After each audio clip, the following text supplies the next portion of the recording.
홍석이에 세운 교회, 생명샘이 흘러넘치는 교회, 주의 은혜가 충만한 교회, 우리 새생명 인말교가 그런 교회가 된 줄로 믿습니다. 이 교회에서 예배드릴 때 예비하신 하나님의 은혜와 사랑이 풍성 넘치는 복된 주일 아침 되시기를 주님의 이름으로 간절히 축복합니다. 40대 목회자는 설교를 준비할 때 이러한 마음을 갖고 설교를 준비한다고 합니다. 한 사람이라도 졸지 않도록 내가 설교를 준비해서 혹여라도 한 사람이라도 졸거나 듣지 않으면 내가 교회를 떠나리라. 설교에 대한 자신감이 있는 거죠. 그런데 50대가 되면 생각이 좀 바뀐다고 합니다. 한 사람이라도 졸지 않는다라고 했던 것이 옛날 이야기고 50대가 되면 한 사람이라도 내 설교만 들어준다면 내가 교회를 지키리라. 60대가 되면 또 달라진다고 합니다. 아무도 내 설교 듣지 않더라도 하나님이 나와 함께 하신다면 나는 교회와 강단을 지키리라. 저는 어떤 마음으로 설교할까요? 여러 가지 생각을 갖고 설교를 합니다. 사실 설교할 때 두렵고 떨림과 긴장감을 갖고 설교단위에 올라옵니다. 한 명 앞에서 하든 10명 앞에서 하든 100명 앞에서 하든 1000명 앞에서 하든 목회자는 늘 하나님 말씀을 전한다는 긴장과 두려움과 떨림이 있습니다. 오히려 3000명 앞에서 설교할 때는 안 떨리더라고요. 저는 원래 3000명이 체질인가 봐요. 이게 우리 한 50명 앞에서 설교하는데 매주마다 긴장되고 떨립니다. 근데 제가 설교할 때마다 여러 가지 생각을 갖고 올라오지만 지난주보다는 더 은혜롭게 하자. 이게 또 제가 올라오는 설교의 여러 가지 이유 중에 하나입니다. 그래서 오늘 드려지는 예배가 최고의 예배가 되었으면 좋겠고 오늘 준비해서 듣는 설교가 최고의 은혜로운 설교가 되었으면 좋겠다. 그래서 이번 주보다 다음 주가 더 은혜로울 겁니다. 40대보다 50대가 더 은혜로울 겁니다. 50대보다 제 은퇴하는 날이 최고로 은혜로울 겁니다. 제가 앞으로 은퇴가 28년 남았거든요. 그때까지 건강하셔서 제 인생 최고의 설교를 그날 꼭 들어 오시기를 바랍니다. 오래 사시라는 말씀입니다. 그래서 우리 옆에 분과 한번 인사. 그때 되면 80이시라고요? 우리 옆에 분과 한번 인사하시죠. 오늘 최고의 예배 드립시다.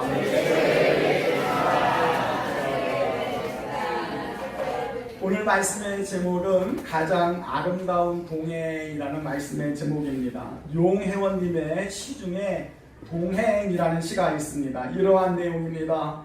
인생길에 동행하는 사람이 있다는 것은 참으로 행복한 일이다. 힘들 때 기댈 수 있고 아플 때 힘이 되어줄 수 있는 사람이 있으니 얼마나 위로가 되는가.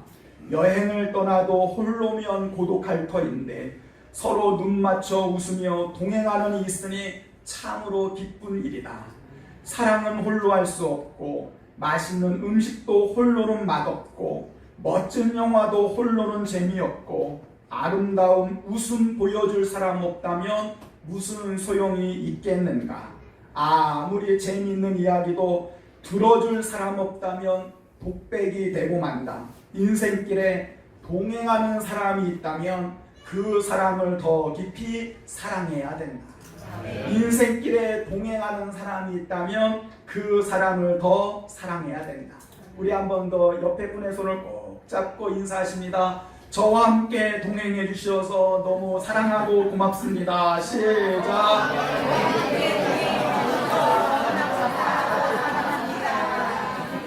이 동행이라는 단어는 함께 걷는다, 산책을 한다라는 의미가 있습니다. 여러분, 누군가 함께 동행하기 위해서는 그 사람과 뜻이 맞아야 되고 그 사람과 목적지가 맞아야 되고 속도도 맞아야 되고 대화도 맞아야 되고 서로를 향한 신뢰감이 있어야 됩니다. 인생 여전에 함께하는 동반자로서 사랑하는 남편이 있고 사랑하는 아내가 있다는 것이 얼마나 행복한 일이고, 함께 사업을 하고 함께 직장 생활을 하는 동업자가 있고 동료가 있다는 것이 행복한 일이고, 함께 여행하고 대화할 수 있는 친구들이 있다는 것이 행복한 일이고, 함께 신앙생활하고 함께 울어주고 함께 웃어주고 격려하는 동역자가 있다는 것이 행복한 일입니다. 잠언 13장 20절에 지혜로운 자와 동행하면 지혜를 얻고 미련한 자와 사귀면 해를 받느니라. 노를 품는 자와 사귀지 말고 울분한 자와 동행하지 말지니 그의 행위를 본받아 내 영혼을 올무에 빠뜨릴까 두려움이니라. 누구와 동행하느냐가 중요하다라는 말씀이죠. 신앙인에게 있어서 최고로 즐겁고 행복한 일은 하나님과 동행하는 것입니다.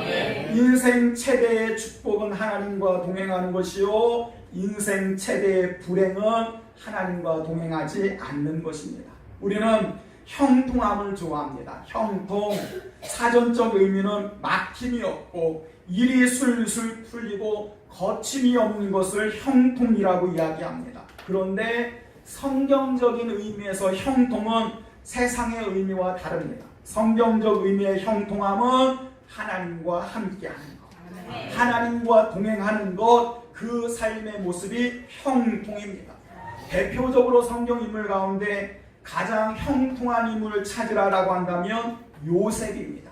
요셉은 형들에게 미움을 당해서 죽기 위하여 구덩이에도 던져졌고 노예로 팔려갔고 보디발의 아내의 유혹을 물리치다가 감옥에도 들어갔고 온갖 유혹과 시련과 고난을 당하였습니다. 그럼에도 불구하고 성경은 요셉의 삶이 형통하였다라고 기록하고 있습니다. 창세기 39장 2절 여호와께서 요셉과 함께 하심으로 그가 형통한 자가 되어 주인 애굽 사람의 집에 있으니 그의 주인이 여호와께서 그와 함께 하심을 보며 또 여호와께서 그의 범사에 형통하게 하심을 보았더라. 창세기 39장 23절 말씀에도 감옥 안에 들어갔을 때 간수장은 그의 손에 맡긴 것을 무엇이든지 살펴보지 아니하였으니 이는 여호와께서 요셉과 함께 하시며 여호와께서도 그를 범사에 형통하게 하심을 보았더라 라고 기록하고 있습니다. 요셉은 노예로 팔려갈 때도 하나님과 동행하였고 보디발 집에 종살이 할 때도 하나님과 동행하였고 누명 쓰고 감옥 안에 들어갈 때도 하나님과 동행하였고 나중에 애굽의 총리가 되었을 때도 변함없이 하나님과 동행하였습니다. 하나님과 동행하였을 때 요셉이 형통한 삶을 살게 되어집니다. 여러분, 하나님과 동행한다는 것은 어떠한 의미가 있습니까? 하나님과 내가 관계를 맺고 살아간다는 거예요. 어떠한 관계입니까? 인격적인 관계, 실제적인 관계, 생명의 관계를 누리며 살아가는 것이 하나님과 동행하는 것입니다. 그렇다면 하나님은 누구와 동행하십니까? 이게 중요하지 않겠습니까? 하나님은 누구와 함께 하시고 그의 삶을 형통하도록 인도하십니까? 여러분은 누구와 함께 하길 원합니까? 우리는 다 좋아하는 사람하고 함께 하길 원합니다. 하나님도 마찬가지입니다. 하나님 보시기에 좋은 자, 하나님 보시기에 선한 자들, 하나님이 좋아하시는 사람들과 하나님도 함께 동행하기를 기뻐하십니다. 그러므로 우리의 삶은 하나님이 기뻐하실 만한 사람이 되어야 되고 하나님이 좋아하실 만한 사람이 되어서 하나님과 일평생 동행하는 삶을 살아갈 수 있기를 주님의 이름으로 축복합니다. 그렇다면 하나님이 함께 하시기에 좋은 사람이 어떠한 사람입니까? 누가 하나님과 동행할 수 있겠습니까? 아니, 하나님과 동행하는 가장 아름다운 삶의 모습은 어떠한 모습입니까? 첫 번째, 하나님 말씀을 묵상하고 하나님 말씀을 기억하고 하나님 말씀을 붙잡는 인생입니다. 그 사람이 바로 여호수아였습니다. 여호수아 7장 말씀 1장 7절 말씀 한번 봉독할까요? 시작. 오직 강하고 극히 담대하여 나의 종 모세가 내게 명령한 그 율법을 다 지켜 행하고 우로나 자로나 치우치지 말라. 그리하면 어디로 가든지, 다른 말로 말하면 어디로 가든지 동행하니. 시작. 이 율법책을 내 입에서 떠나지 말게 하며 주야로 그것을 묵상하여 그 안에 기록된 대로 다 지켜내라. 그리하면 내 입이 평탄하게 될 것이며 내가 형통하리라. 다른 말로 말하면 내가 너와 동행하리라. 9절입니다. 시작. 내가 내 영원한 것이 아니냐. 강하고 담대하다. 놀라지 말라. 내가 어디로 가든지 내 하나님 여호와가 너와 함께하느니라. 내가 너와 동행하느니라. 누구와 동행하십니까? 하나님 말씀을 주야로 묵상하고 자로나 우로나 치우치지 아니하고 늘 하나님 말씀 안에 거하는 삶, 그 사람의 모습이 바로 하나님과 동행하는 자의 삶의 모습이고 그 삶이 바로 형통한 삶을 살게 되어집니다. 여러분, 지금 이 여호수아는 이스라엘의 지도자로 부름받았습니다. 위대한 지도자 모세가 가나안 땅을 목전에 들고 느보산에서 120세에 죽고 맙니다. 이제 모세가 죽고 난 뒤에 여호수아가 이스라엘의 지도자가 되어집니다. 여호수아 입장에서 보면 두렵고 기가 막히는 상황입니다. 이제 가나안 땅에 들어가 전쟁을 하게 되어지는데 이 가나안 땅의 원주민들은 이미 든든한 성곽을 쌓고 현대식 무기를 갖고 있고 훈련된 군사를 보유하고 있습니다. 그에 비해서 이스라엘 백성들은 노예 생활하고 지쳤고 광야 40년을 떠돌다가 왔습니다. 훈련된 군사도 없고 무기도 없고 전략도 없고 전술도 없습니다. 게다가 여호수아는 자신감도 없었습니다. 왜냐하면 모세를 수종들던 사람이었습니다. 어떻게 보면 모세는 담임 목사님이었고 여호수아는 부목사님이었습니다. 선임자와 비교하면 너무도 볼품이 없고 초라했습니다. 모세는 애굽에서 바로의 아들로 40년간 궁중에서 학문을 익혔고 기술을 배웠고 병법을 익혔고 지도자로서 필요한 훈련과 교육을 받았습니다. 그리고 모세는 시내산 가시떨기 나무 아래에서 불붙은 가시떨기 나무 아래서 하나님을 만나 지팡이를 손에 들고 물이 피가 되게 하였고 홍해를 갈랐고 반석에서 강이 흐르게 했고 아말렉과의 전투에서 두 손 들어 기도할 때에 이스라엘 백성들이 이겼습니다. 모세는 말씀의 사람이었고 기적의 사람이었고 이스라엘 백성들이 신뢰하는 민족의 지도자였습니다. 거기에 비하면 여호수아는 내세울 것이 없습니다. 스펙과 경력과 학력과 능력을 모세와는 비교할 수 없을 정도로 볼품이 없었습니다. 그러다가 이스라엘 백성들은 또 걸핏하면 모세를 향하여 원망하고 불평했습니다. 그 탁월한 영적 지도자 모세도 힘겹고 어려웠는데 모세와 비교하면 자기에게는 아무 능력이 없는데 이 큰 백성들을 이끌 능력도 없고 자신감도 없었습니다. 그래서 여호수아 안에는 두려움이 있었고 불안이 있었고 걱정이 있었습니다. 이때 하나님이 여호수아를 찾아와 주십니다. 그리고 여호수아에게 말씀해 주시기를 5절 말씀에 내 평생 너를 능히 당할 자 없으리니 내가 모세와 함께 있었던 것 같이 내가 너와 함께 있을 것이다. 내가 너를 떠나지 아니하며 너를 버리지 아니하리라. 두려워하고 떨려하고 불안해하고 있는 여호수아를 향한 하나님의 해결책은 다른 것이 아니었습니다. 내가 너와 함께 해줄게. 내가 너와 동행해 줄게. 사랑하는 성도 여러분, 우리 인생에 힘들고 어려운 버거운 문제가 다 각각 가지고 있습니다. 우리 인생에 수천 가지 수만 가지 문제가 올지라도 정답은 한 가지. 저에게도 문제가 있고 권사님, 집사님 누구나 가정 가운데 건강 문제도 있고 질병 문제도 있고 물질 문제도 있고 자녀 문제도 있고 가정 문제도 있고 우리는 제 각각의 문제를 가지고 살아갑니다. 그러나 수천 가지 수만 가지 문제가 있을지라도 정답은 단 한 가지. 하나님이 나를 떠나지 아니하시고 내가 하나님과 동행할 수만 있다면 그 모든 문제를 능히 이기며 해결할 수 있는 줄로 믿습니다. 그래서 하나님은 여호수아로 하여금 이 말씀을 떠나지 말고 자로나 우로나 치우치지 말고 이 말씀을 묵상하며 살아갈 것을 명령하고 있습니다. 생각해 보십시오. 여호수아가 얼마나 바빴겠습니까? 치열한 전쟁을 앞두고 얼마나 할 일이 많았겠습니까? 군사수를 통솔해야 되고 행정을 책임져야 되고 백성들의 민생과 안위를 보살펴야 되고 몸이 두 개여도 부족했을 것입니다. 그런데 하나님은 그러한 바쁜 여호수아에게 무엇을 선택하고 무엇을 집중해야 될지 가르쳐주고 있습니다. 아무리 바빠도 아무리 분주해도 하나님 말씀을 묵상하면 하나님 말씀 붙들면 내가 너를 도와줄게. 내가 너와 함께 해줄게. 여호수아에게 하나님은 최고의 이 전쟁의 승리의 비결을 전략을 가르쳐 주셨습니다. 여러분 인생의 승리의 전략이 무엇입니까? 좀 더 돈 대학 나오고 좀 더 실력을 키우고 좀 더 내가 노력해서 살아가는 인생, 그런 인생의 승리의 전략도 중요하겠지만 더 중요한 것은 말씀을 묵상하고 말씀을 기억하고 말씀 안에 내가 잠길 수 있을 때에 하나님이 나의 삶을 붙들어 주시고 도와주시고 동행해 주실 줄로 믿습니다.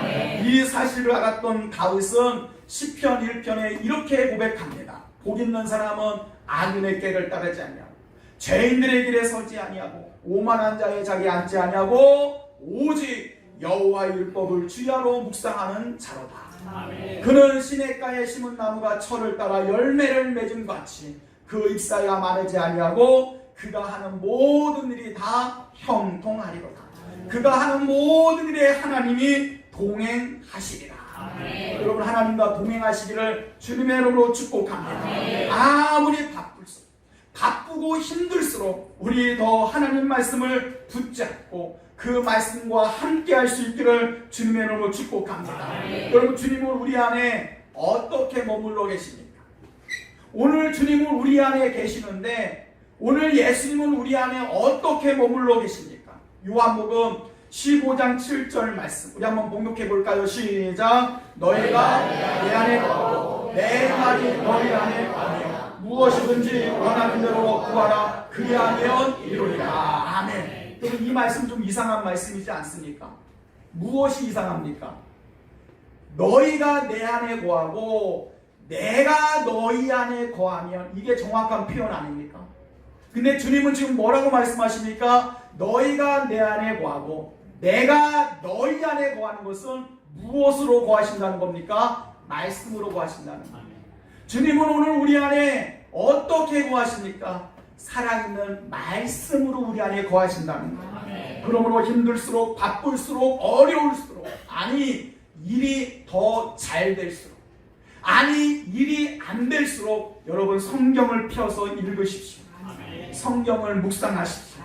성경의 능력이 나타나는 줄로 믿습니다. 성경 말씀 가운데 믿음이 자라나게 되고 불면증도 떠나고 우울증도 떠나고 질병도 떠나고 두려움도 떠나고 말씀 읽고 묵상할 때 내 삶이 시냇가에 심은 나무가 되어서 우리의 범사가 형통케 되어지고 하나님과 동행하는 삶이 될 줄로 믿습니다.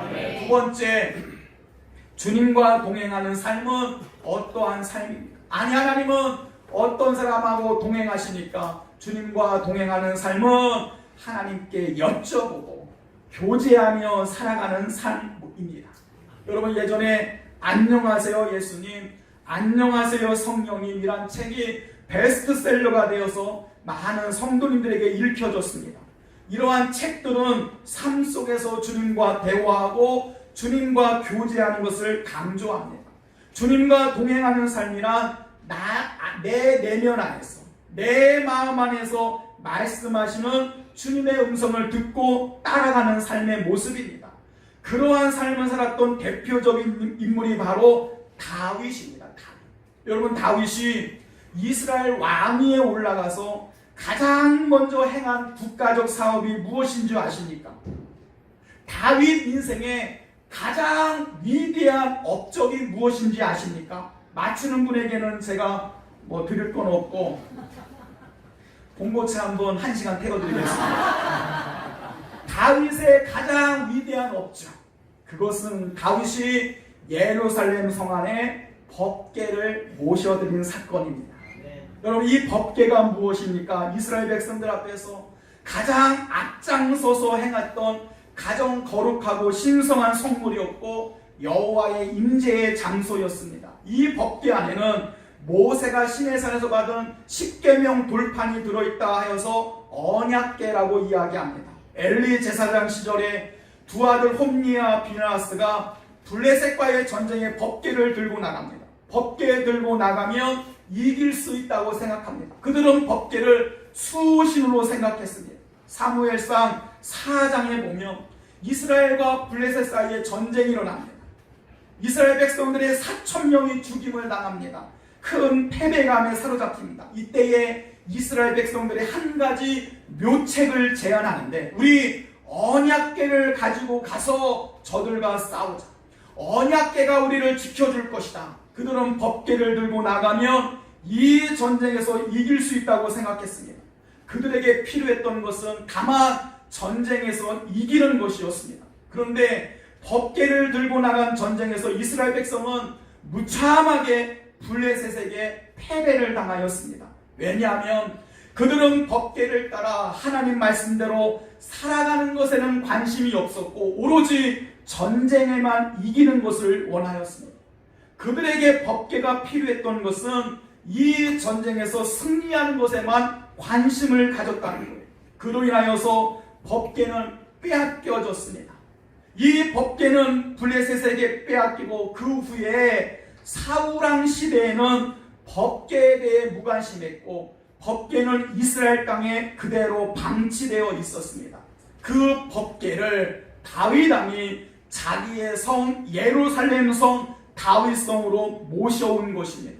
그렇다면 왜 다윗은 법궤를 예루살렘 성으로 모셔왔습니까? 왜 다윗은 법궤를 자기의 성 안으로 드리기를 원했습니까?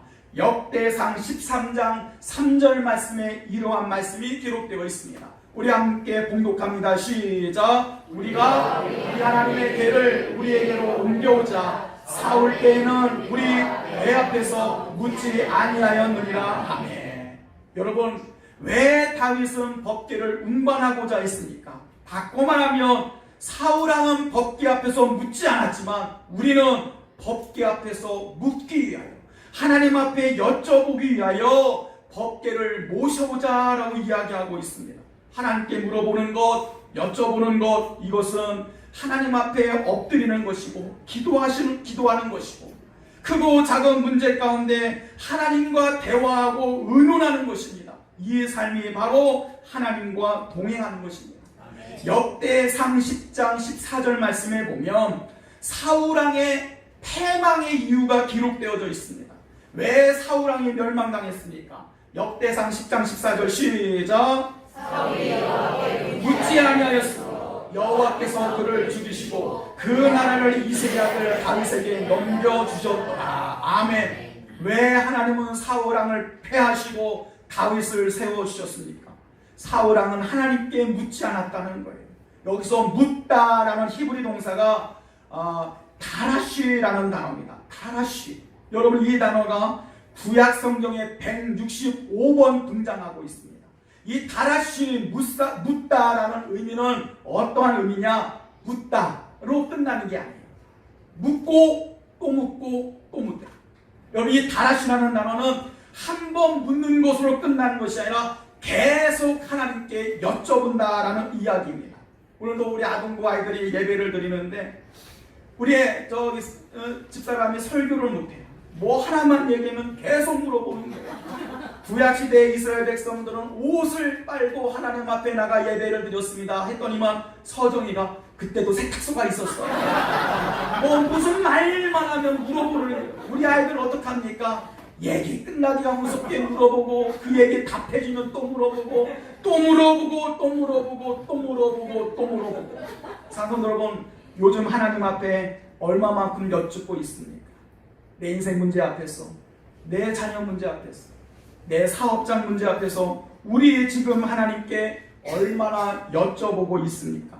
사울왕의 실패 이유는 하나님께 여쭤보지 않았다는 거예요. 오늘 트럼프 대통령, 문재인 대통령이 회담을 하고 있다고 합니다.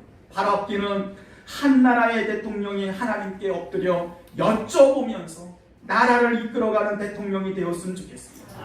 한 기업의 사장님으로서 회사를 운영해 나가실 때 하나님 앞에 여쭤보면서 회사를 운영하시는 사장님들 되셨으면 좋겠습니다. 한 가정의 가장으로서 하나님께 여쭤보면서 우리 가정을 이끌어갈 수 있었으면 좋겠습니다. 사랑하는 청년 여러분들, 여러분의 인생의 계획 앞에, 여러분의 인생의 꿈과 비전 앞에 하나님 앞에 여쭤보시기를 바랍니다. 또한 우리 교회를 섬기는 직분자로서 크든 작든 우리 교회를 위하여 하나님 앞에 여쭤보면서 정말 하나님이 기뻐하시는 일이 무엇인지, 하나님의 뜻이 어디 있을지 우리 하나님 앞에 여쭤보면서 하나님과 동행할 수 있기를 주님의 이름으로 축복합니다. 하나님 앞에 여쭤보지 않아서 사울은 실패자의 모델이 되었고, 하나님께 여쭤봄으로 인하여 다윗은 성공자의 모델이 되었습니다. 하나님께 묻는다는 것, 하나님께 여쭤본다는 것은 하나님의 능력을 구한다는 것이고, 하나님의 능력을 인정한다는 것이고, 내 삶을 하나님 앞에 다 맡긴다는 의미가 있습니다. 이렇게 법궤를 모셔오고 하나님께 여쭤보았던 다윗의 믿음을 향하여서 사무엘하는 이렇게 기록하고 있습니다. 사무엘의 평가죠. 다윗의 평가. 우리 한번 봉독해 보겠습니다. 시작. 다윗이 점점 아멘. 다윗이 법궤를 모셔오니까 그의 인생은 곧 하나님과 함께한 인생, 하나님과 동행한 인생이 되었다는 거예요. 그래서 다윗의 축복이 어떠한 축복이냐? 이 한마디가 다윗의 축복이었습니다. 사무엘하 3장 1절 시작. 사울의 집과 다윗의 집 사이에 전쟁이 오고 다윗은 점점 강하여 가고 사울의 집은 점점 약하여 갑니다. 아멘. 다윗은 하나님께 여쭤보았고 사울은 하나님께 묻지 않았습니다. 하나님께 여쭤본 인생의 다윗은 점점 강성해져 갔고 하나님께 여쭤보지 않았던 사울왕의 인생은 점점 약해져 갔습니다. 상성 여러분, 우리 하나님께 여쭤보며 살아갈 수 있기를 주님의 이름으로 축복합니다. 하나님께 좀 물어보세요. 내 자녀 문제 좀 물어보시고, 우리 남편 문제 좀 물어보시고, 우리 교회 문제 좀 물어보시면서 하나님이 인도하시는, 하나님과 동행하는 길을 우리 함께 걸어갈 수 있기를 주님의 이름으로 축복합니다. 세 번째, 가장 아름다운 동행, 성령으로 살아가는 것입니다. 누가 하나님과 동행합니까? 성령 안에 살아가는 사람들. 우리 한번 이 문구를 한번 읽어보세요. 시작. 하나님과 동행하는 삶이라 곧 성령 안에 산다는 것은 종교 제도 안에서 종교 행위를 하고 형식을 추구하는 것이 아니라 우리 안에 임재하여 계신 하나님의 영의 인도함을 받는 것입니다. 네. 여러분, 하나님과 동행한다는 것은 성령님의 인도를 받는 삶입니다. 주일에 냈으니까 주일에 나오고, 수요일을 냈으니까 수요일에 나오고, 어떤 형식과 의무감에 나오는 것도 중요하지만 그것보다 더 중요한 마음이 있어요. 사모함이 있어야 돼요.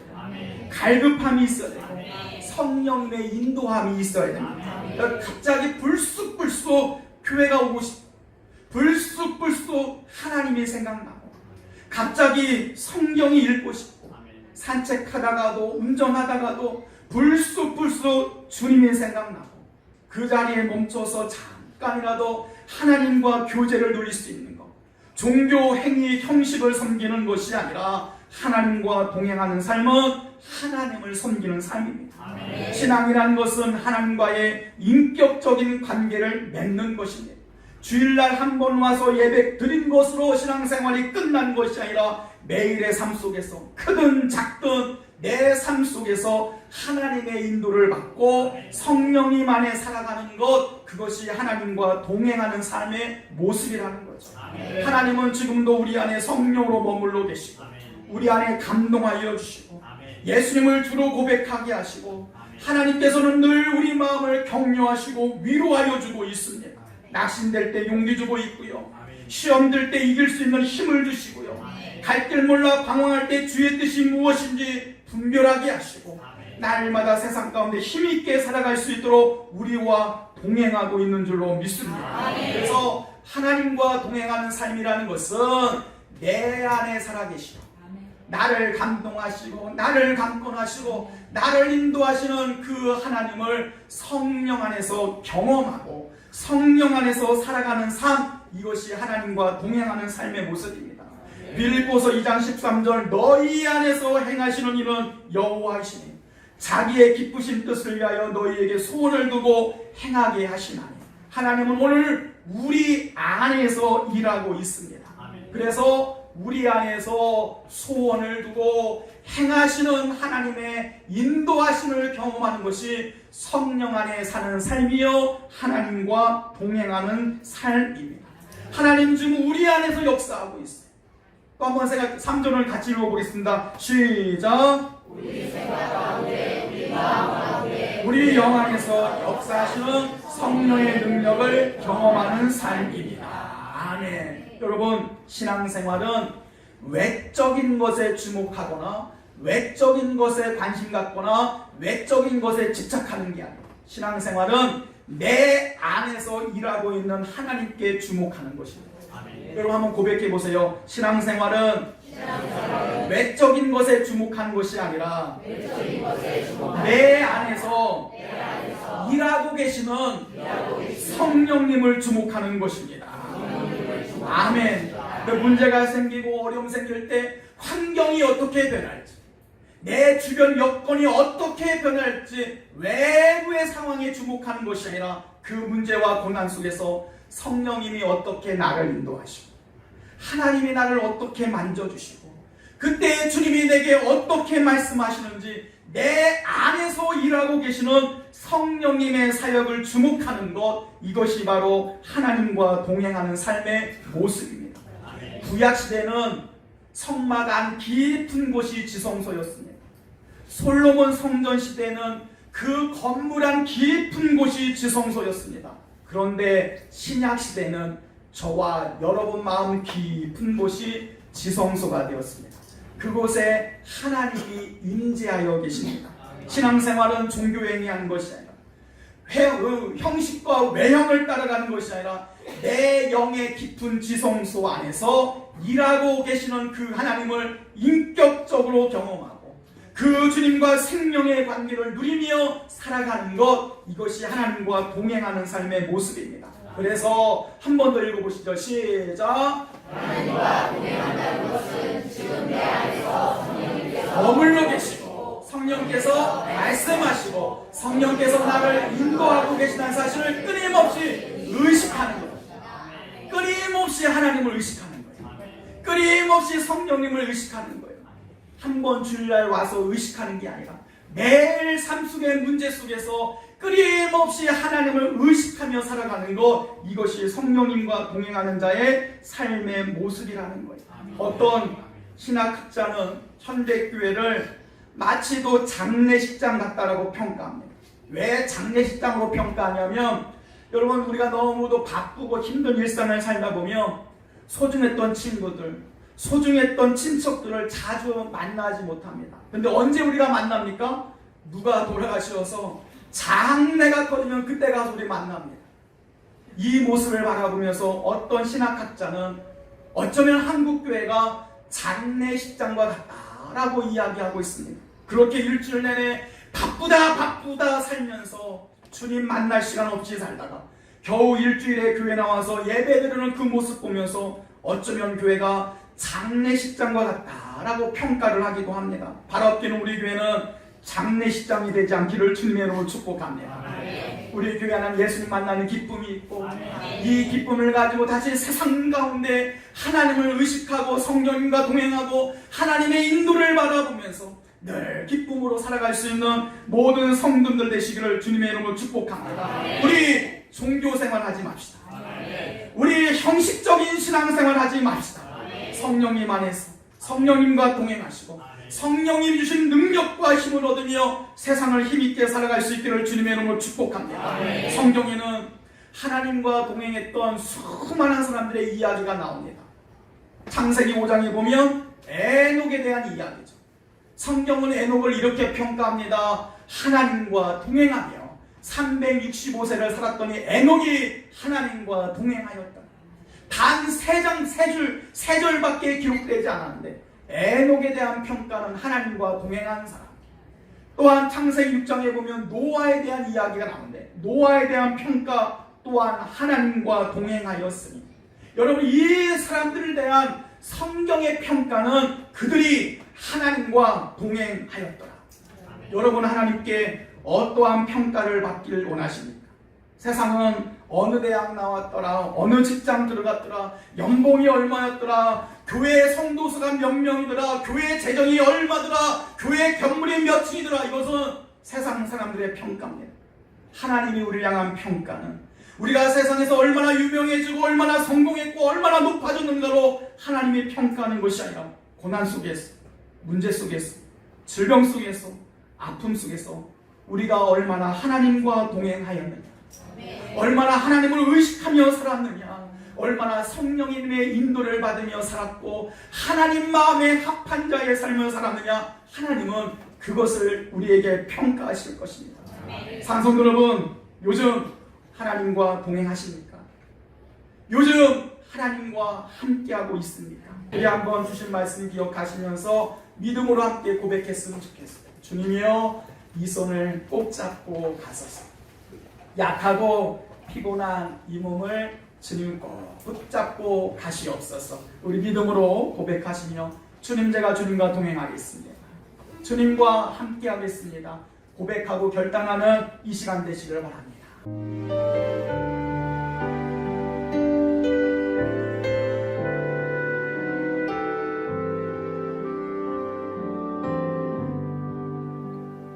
주님여, 이 손을 꼭 잡고 가소서. 약하고 피곤한 이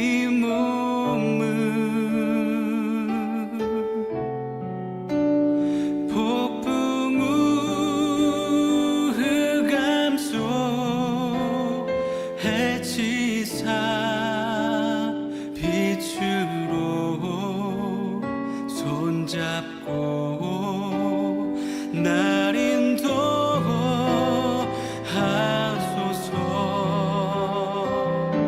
주님여 이 손을 주님여 이 손을 꼭 잡고 가소서. 약하고 피곤한 이 몸을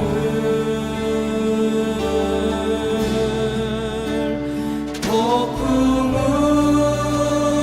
흑암속 해치사 빛으로 손잡고 날 인도하소서. 다시 한번 주님여 이 손을 주님여 이 손을 꼭 잡고 가소서. 약하고 피곤한 이 몸을 폭풍우 흑암속 해치사 빛으로 손잡고 날 인도하소서.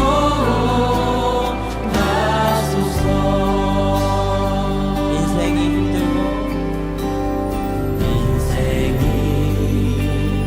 힘들고 고난이 겹칠 때 주님여 날 도와 주소서. 외치는 이 소리 귀 기울이 시사 손잡고 날 인도하소서. 다시 한번 인생이 힘들고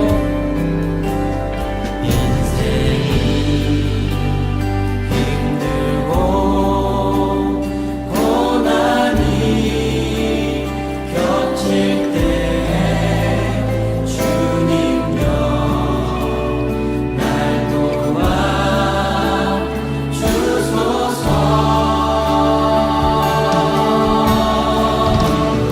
외치는 이 소리 귀 기울이 시사 손잡고 날 인도하소서. 외치는 이 소리 외치는 이 소리 귀 기울이 시사 손잡고 날 인도하소서.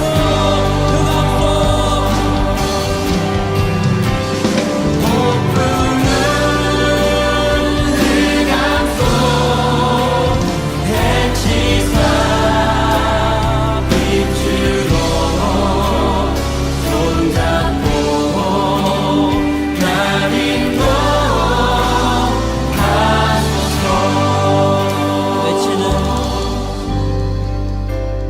외치는 이 소리 귀 기울이 시사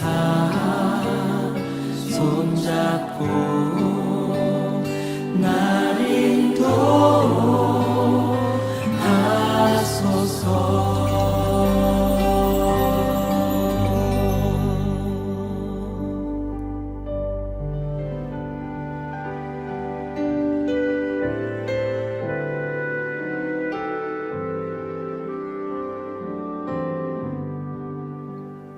주님여 이 손을 손잡고 가소서. 약하고 피곤한 이 몸은 폭풍 우 흑암 속 해치사 빛으로 손잡고 날 인도하소서.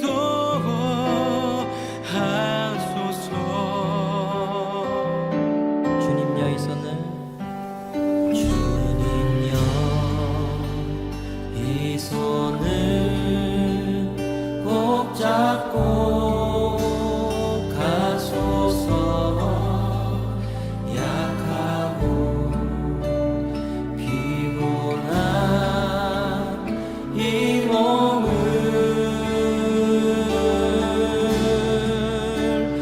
폭풍 흑암 속 해치사 빛으로 손잡고 날 인도하소서. 다시 한번 주님여 이 손을 주님여 이 손을 꼭 잡고 가소서. 약하고 피곤한 이 몸을 폭풍 우 흑암 속 해치사 빛으로 손잡고 날 인도하소서.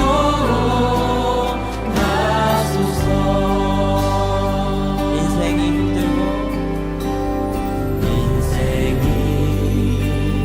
힘들고 고난이 겹칠 때 주님여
주옵소서.